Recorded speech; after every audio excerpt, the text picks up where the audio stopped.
It's unbelievable that just days after remembering the release since the NICU, which was January 5th, 1992, 31 years ago, I'm reading today how nurses are striking in 2023. 7,000 of them.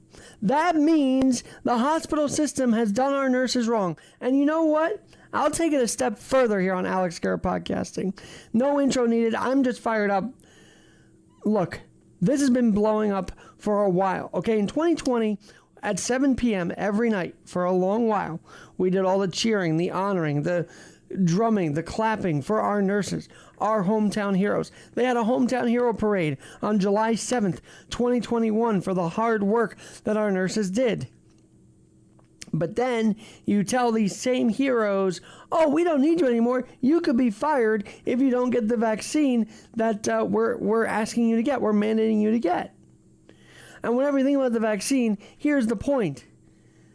In a 3-year span, nurses have been honored and then dogged on. Okay, they've been dogged on, and now I'm not surprised that they're striking. And it's affecting the hospital's mismanagement of this. The hospital's probably going along with the governmental policies as well throughout the whole time has led to this. It's a tragic twist that we've gone from 7 p.m. cheers to 7,000 plus nurses striking, both at Montefiore and Mount Sinai, where right now, as of right now, elective surgeries have been postponed because of this strike.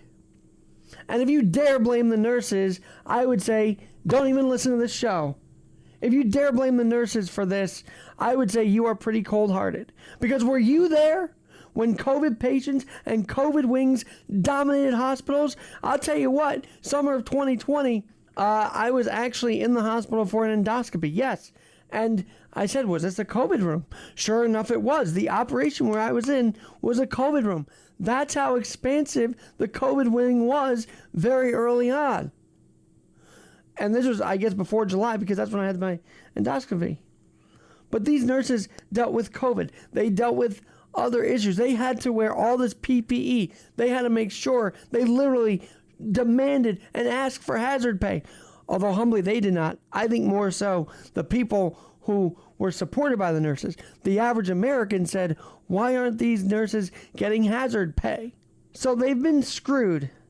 And they gave all their time and all their efforts and everything above and beyond what a nurse normally does. Beyond just taking good care. They were asked to do way more, as in risk their lives. And now hospital systems and hospital management can't negotiate, and can't quite get what these nurses are asking for. They can't agree to pay our nurses wisely and rightly for the last 3 years. It's like the executives of these hospitals have totally forgotten what was going on the last 3 years. Right? In my view, on here, Alex Garrett Podcasting. So I hope that this strike gets resolved. There were a couple other strikes that were avoided, but at Mount Sinai and Montefiore, two big hospital networks, there is still a strike going on. Now, in the same vein, speaking of labor, we've got another storyline in the city that I really want to cover in this 5-minute fix. The city buildings department, according to the plumbers union, UA Local 1, Plumbers Union Local 1, has filed a lawsuit against the buildings department saying unlicensed or unqualified laborers to perform, get this, gas pipe in new or reconstructed developments has been allowed. So you're telling me after gas explosion in 2014, and don't forget 2015, and this is the 9-year anniversary of the fire in the Bronx. Remember that? Remember that? All of that. The buildings department says, screw it. We're going to still put on people that aren't unqualified. Why? Why is Mayor Adams' administration allowing this? It's a 45-page complaint citing examples of alleging the DOB of approving illegal gas work on taxpayer public funded projects. Of course I'm mad about this because it affects all of us who pay taxes in New York. We're funding this illegal work, unsafe work, at the bottom line. It's hazardous work that's going on by people that aren't even qualified. And I'm going to work on getting the Plumbers Union on this podcast because, you know, one of my themes in 2023 on Alex Garrett Podcast Network is accountability, accessibility, and adaptability. Those are my three things, and this is accountability at heart.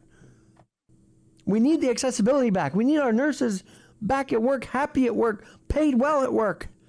And we need our taxpayer dollars held accountable for. And so I hope this 45-page lawsuit makes waves. I hope that people pick up on this because our city and our administration need to do better. Here on Alex Garrett's Podcast Network.